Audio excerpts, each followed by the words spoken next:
ito, plata pang gupit ni Manong. Medyo puti yung buhok niya. Puti talaga yan. Ano natin to, square box natin to. Para maganda.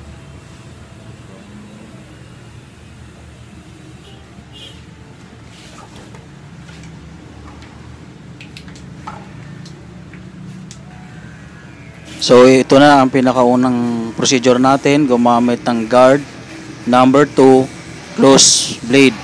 Paikot lang po sa kanyang ulo sa gilid. Yan po ang pinakaunang procedure. Guard number 2 close blade. Bago na black na, umuwi na. Bago mag-December, umuwi na. Tapos gusto nang bumalik. Kamusahin naman, kumantay ka. Ay nagda-lockdown. Ay, huwag ka nang pumunta rito. Kasi Cebu. Saan ka? Cebu. Layo din ba? At ang sumunod na gagamitin ay guard 1.5 close blade. Paikot na rin sa gilid ng kanyang ulo sa baba ng dinaanan ng guard number 2 close blade. Paikot lang po yun.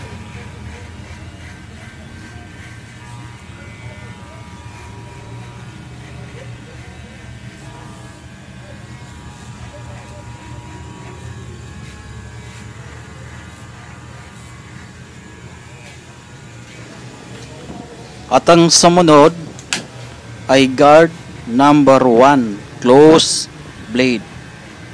Paikot lang po sa baba ng dinaanan ng 1.5 guard close blade. Paikot lang to.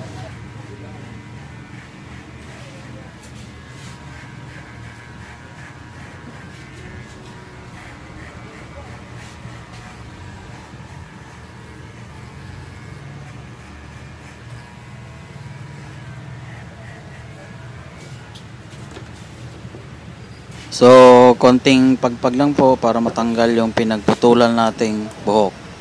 At ang sumunod na gagamitin na guard ay 0.5 guard close blade. Ayan po siya. Tapos, combination siya. Walang guard. Isagad mo yung blade. Tapos sa gitna at ipantay mo. Yun po yung blending ng kanyang fade ngayon. Ayan. Ayan po siya. Yan yung combination niya. Nakasagad yung blade at sa gitna at ipantay mo para makuha natin yung magandang blending ng fade. Paikot lang po yan sa kanyang ulo. Yan na po yung pinaka-fade niya. Para mamaya ayitin natin yan pababa. Ayan po. So nakikita natin. Pagmasdan nyo po maigi mga katropa ang aking ginagawa ngayon. So paikot lang po yan.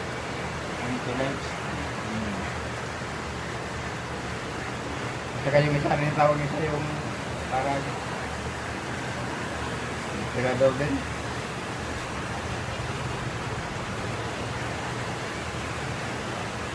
Alfonso, ha?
So, ang ating sunod na procedure ay mag-trimming na po tayo. Kukunin na natin ngayon yung flat top niya. Pa-flat natin ng gilid at saka tuktok gamit ang ating cordless kung ano man ang mayroon tayong cordless. Kasi mas maganda kung cordless ang ating pang-flat para hindi disturbo yung cord, kumbaga. Kasi kung cordless ay masarap gamitin sa pagplat. Yan, tulad ng ganyan, pinaplat na natin yung tuktok para makuha natin yung gupit na flat top. Ayan po, so nakikita natin ngayon ang mga ginagawa ko kung paano ko binubuo ang flat top, paid flat top. Pero hindi ibig sabihin ng lahat ng flat top ay ganyan ang procedure ko. Iba-iba po ang procedure ko sa flat top. Depende po yun sa hugis ng ulo at uri ng buhok. So ito ay kinukuha ko lamang sa clipper, halos clipper, para mabilis po ang ating gawaan ngayon. Dahil kung balik tayo sa mano-mano ay napakatagal. So ito sa bandang huli naman ay ginamitan ko naman siya ng gunting pang trimming, pang plat, yung mga nakausling buhok ay hindi na kaya kunin ng clipper ay kayang kunin ng gunting. So ayan po, nakikita natin ngayon na lumalabas na ang kanyang gupit na flat top. So medyo okay naman yung buhok niya dahil lang mukha naman siyang flat top, kaya madali lang ito i-flat, kumbaga. Ayan, ito po ay walang edit po, wala pong speed editing, kundi normal speed lang po yan. Dinahandahan ko na lang po para yung mga katropa nating barbero na nag-uumpisa pa lang sa gupitan at gustong matuto sa paid flat top, ito po ang sadya ko na ginawa kong dahan-dahan lang yung procedure ko para mas madali nilang makopya at mapagkuhanan ng idea sa flat top. Hangad ko po ay mabigyan kayo ng opinion sa paggugupit sa flat top. Kaya sana po suportahan nyo ang aking YouTube channel. I-subscribe nyo po at panoorin nyo po ang mga aking mga haircut tutorial. So marami po kayong aabangang haircut tutorial na iba't ibang gupit. Manatili lang po at mag-follow or mag-subscribe sa aking YTC dahil marami pa po tayong aabangang gupit na may upload ko. So ayan po, nag-fixing po tayo kung paano ipa-flat ang taas at ang gilid. So nakikita natin ngayon na talagang na-flat na siya. So marami pa po tayong gagawin dyan.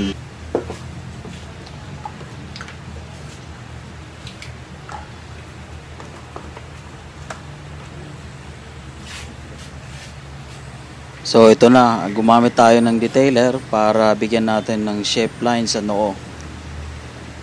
So pagmasdan nyo po, tingnan nyo po kung paano ko ginagawa ang shape line sa noo ng flat top. Ayan po.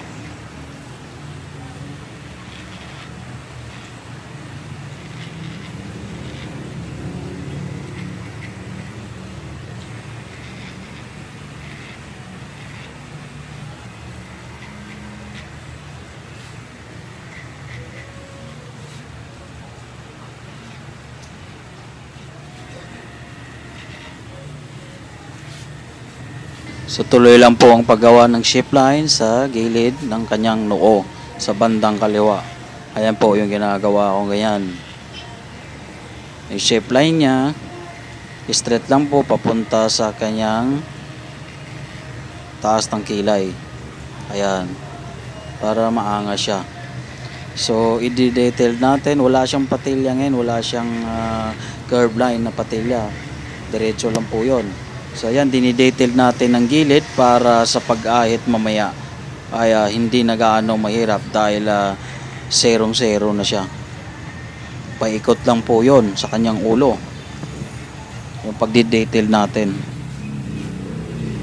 Ayan, tuloy-tuloy lang po yan.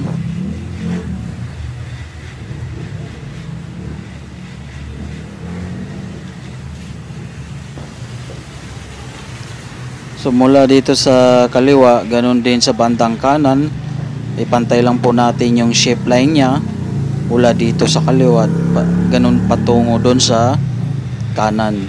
Ayan, ipapantay natin ngayon para yung kalalabasan ng kanyang flat top ay talagang napakaangas. So yan po, ipapantay lang po natin yan.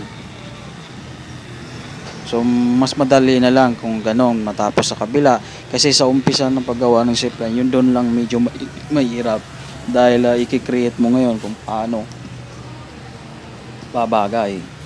Silip-silip lang para makita natin ngayon kung saan ang hawi at habulin natin. So yan po nakikita nyo ngayon.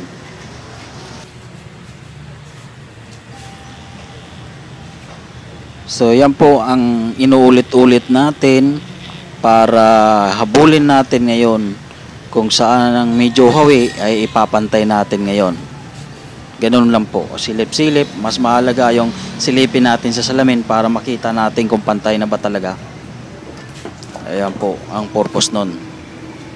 Pagpag para matanggal yung buhok, yung napagputulan natin. So sumabay pa yung ilaw ko na naglo-loss connect. Kaya kailangan sungkitin para mag-stable. Nakakatawa. Ginagawa mo.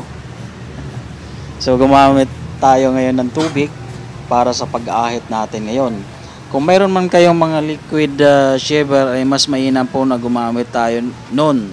Pero yung liquid shaver na malinaw siya, hindi yung kulay puti, kasi dalawang klase ng puti, yung puti na parang Colgate at puti na parang tubig.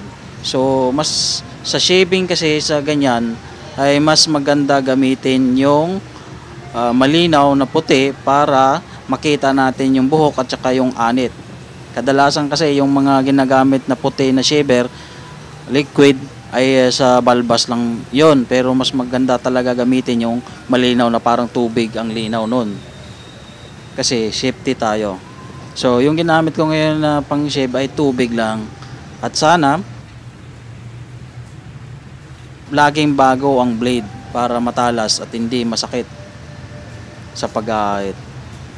So yan po, na shave na natin ngayon. Feeling sleepy lang si kuya dahil nasasarapan ata sa pag-ahit.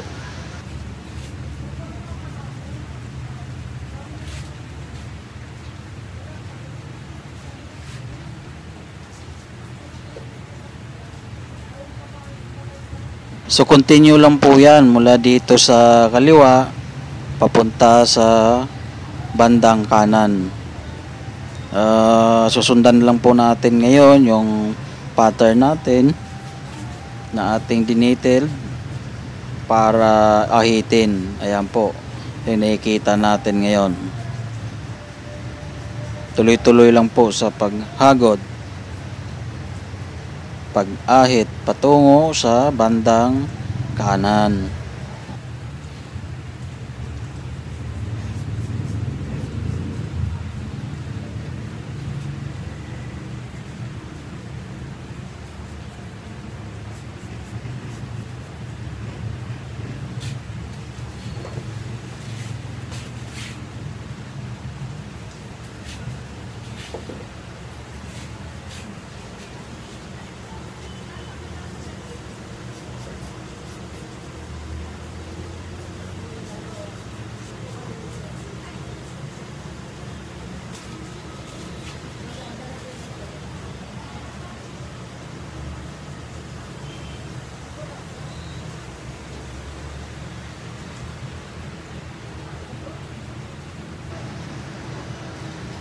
So mula sa kaliwa dito papunta sa kanan, ganun lang din po ang ating gagawin. Ahitin lang po natin na maayos para pulido siyang tignan. Ang pag-ahit po ay pababa, pataas, pahilis, pahalang, pasalungat para makuha talaga yung buhok at makikita natin talaga yung kakinisan ng ating ahit ngayon. So nakikita nyo ngayon ang kinalalabasan ng aking pag-ahit. Hindi mo ginamitan na ng shaver or wall shaver on this, ay akala mo ay pinagdaanan ng mga shaver na yon, pero hindi pa yan, labaha pa lang yan. Ayan po.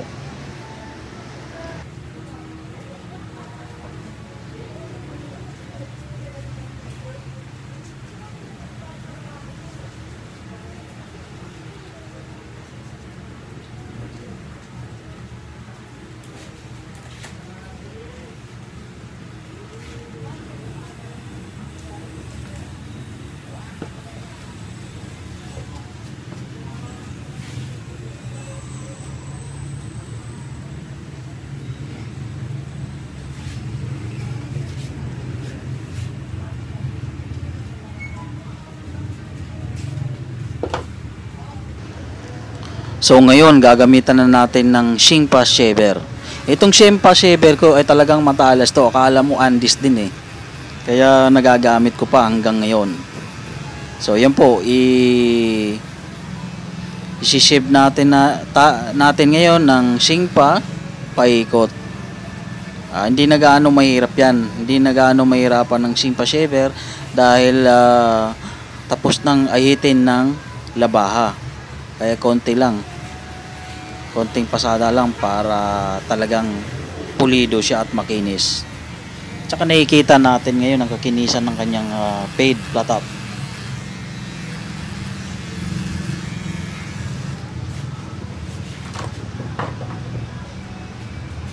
Ayan. So itong gupit natin ngayon ay malapit ng matapos. Kaya i-finishing touch lang natin gamit ang ating corded clipper para i-blend uli yung mula sa fade niya papunta sa pataas.